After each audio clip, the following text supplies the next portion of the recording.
Saudi আরবের প্রতিনিধি দল ঢাকায় $10 বিলিয়ন বিনিয়োগের আশা সরকারের পক্ষ থেকে। বড় অঙ্কের বিনিয়োগের প্রতিশ্রুতি নিয়ে সৌদি আরবের ৩৫ সদস্যের একটি উচ্চ পর্যায়ের প্রতিনিধি দল এখন ঢাকায় অবস্থান করছে।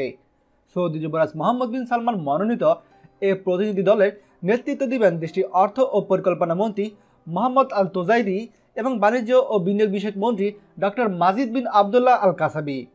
সৌদি ফান্ড ফর ডেভেলপমেন্ট এবং পাবলিক ইনভেস্টমেন্ট বিষয়ক উচ্চ পর্যায়ের কর্মকর্তা ছাড়াও সৌদি আরবের শীর্ষস্থানীয় কোম্পানির প্রতিনিধিরা থাকছেন এ প্রতিনিধি দলে। পররাষ্ট্র ও বাণিজ্য মন্ত্রণালয় সূত্রে জানা গিয়েছে, সৌদি প্রতিনিধি দল গতকাল বুধবার রাত 11টায় বাংলাদেশে এসে পৌঁছান। বৃহস্পতিবার সকাল 9:30টায় ঢাকা ইন্টারকন্টিনেন্টাল হোটেলে প্রতিনিধি দলের সঙ্গে একটি দ্বিপাক্ষিক সভা অনুষ্ঠিত হবে। এ সভায় বাংলাদেশে বিনিয়োগ ও অর্থায়ন নিয়ে আলোচনা করা হবে। সৌদি প্রতিনিধি দলের এবারে সফরে $10 বিলিয়ন বিনিয়োগ প্রতিশ্রুতি আশা করছে সরকার। সভায় বাংলাদেশের পক্ষে অর্থমন্ত্রী আহমদ মুস্তাফা কামাল, পররাষ্ট্রমন্ত্রী আব্দুল মোনেম, পরিকল্পনামন্ত্রী এম এ মান্নান, বাণিজ্যমন্ত্রী টিপু মুন্সি, প্রধানমন্ত্রীর কার্যালয়ের ঊর্ধ্বতন কর্মকর্তা সহ সরকারের বিভিন্ন মন্ত্রণালয় ও সংস্থার প্রতিনিধিরা উপস্থিত থাকবেন। আজ বিকেল 5টায় রাষ্ট্রপতি মোহাম্মদ আব্দুল হামিদ এবং সন্ধ্যা 6:30টায় প্রধানমন্ত্রী শেখ হাসিনার সঙ্গে সাক্ষাৎ করবেন তারা। রাত 10টায় সৌদি আরবের উদ্দেশ্যে রওনা দেবে প্রতিনিধি দল। সূত্রে জানা গিয়েছে, প্রধানমন্ত্রীর কার্যালয়ে তত্ত্বাবধানে বাংলাদেশ বিনিয়োগ উন্নয়ন কর্তৃপক্ষ এবং রিয়াদের বাংলাদেশ দূতাবাস সংশ্লিষ্ট মন্ত্রণালয় বিভাগের সঙ্গে সমন্বয়পূর্বক সৌদি প্রতিনিধি দলের বিবেচনার জন্য বিভিন্ন পরিকল্পনার একটি তালিকা প্রস্তুত করা হয়েছে। সৌদি প্রতিনিধি দল এ সফরকালে বাংলাদেশের সৌদি বিনিয়োগের এবং অর্থায়নের ক্ষেত্রে অগ্রাধিকার খাতসমূহ সরকার কর্তৃক প্রদীয় বিভিন্ন সুবিধা, প্রণোদনা, বিনিয়োগের ক্ষেত্রে সম্ভাব্য চ্যালেঞ্জসমূহ এবং এর প্রতিকার, বিশেষত বাংলাদেশের পক্ষে প্রস্তুতকৃত পরিকল্পনাসমূহের বিষয়ে বিস্তারিত জানতে আগ্রহী। সূত্র জানায়, বাংলাদেশের পক্ষ থেকে বাংলাদেশ পেট্রোলিয়াম কর্পোরেশন এবং সৌদি সরকারের MRCO যৌথ বিনিয়োগে একটি অয়েল রিফাইনারি কেমিক্যাল কমপ্লেক্স স্থাপনের প্রস্তাব দেওয়া হবে।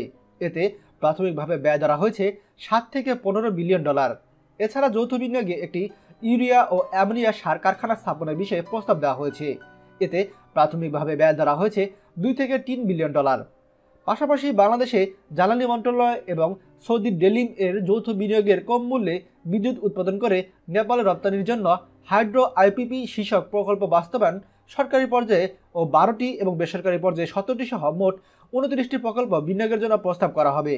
এ বিষয়ে জানতে চাইলে বাংলাদেশ বিনিয়োগ উন্নয়ন কর্তৃপক্ষের নির্বাহী চেয়ারম্যান কাজী মোহাম্মদ আমিনুল ইসলাম বলেন, অনেকগুলো প্রজেক্ট নিয়ে আলোচনা হবে। কিছু কিছু প্রজেক্ট আলোচনা শেষে চুক্তি হওয়ার কথা রয়েছে। কিছু প্রজেক্টে সমঝোতা স্মারক স্বাক্ষর হবে। উন্নত দেশ হতে গেলে বড় বড় প্রকল্প বাস্তবায়ন করতে হবে। সেজন্য এমন কিছু প্রকল্প উপস্থাপন করা হবে যা বাস্তবায়ন হলে দেশের চাহিদা মিটিয়ে উৎপাদিত পণ্য বিদেশে রপ্তানি করতে পারি।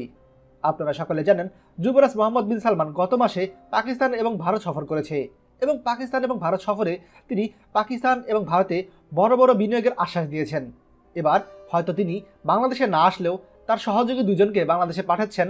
আশা করব তারা বাংলাদেশে বড় ধরনের একটি বিনিয়োগ করবে। হতে পারে সেটা $10 বিলিয়ন, হতে পারে সেটা $20 বিলিয়ন। আপনাদের এই বিষয়ে কার কি মন্তব্য অবশ্যই এই ভিডিওর নিচে কমেন্ট করে জানাতে ভুলবেন না। আর দয়া করে ভিডিওটি সবার সঙ্গে শেয়ার করবেন। আপনি যদি আমাদের চ্যানেলে নতুন হন তাহলে আমাদের চ্যানেলটি অবশ্যই সাবস্ক্রাইব করবেন সৌদি এবং বাংলাদেশের সকল গুরুত্বপূর্ণ খবরাখবর সবার আগে পাওয়ার জন্য। ধন্যবাদ। বাংলাদেশের প্রথম প্রবাসী নির্ভর ভেরিফাইড ইউটিউব চ্যানেল TJN24। তাই দেরি কিসের, এখনই আমাদেরকে সাবস্ক্রাইব করুন। সাবস্ক্রাইব করতে সাবস্ক্রাইব আইকনে ক্লিক করুন এবং বেল আইকনটি চাপুন, যাতে আমাদের কোনো নতুন ভিডিও আপনি মিস না করুন।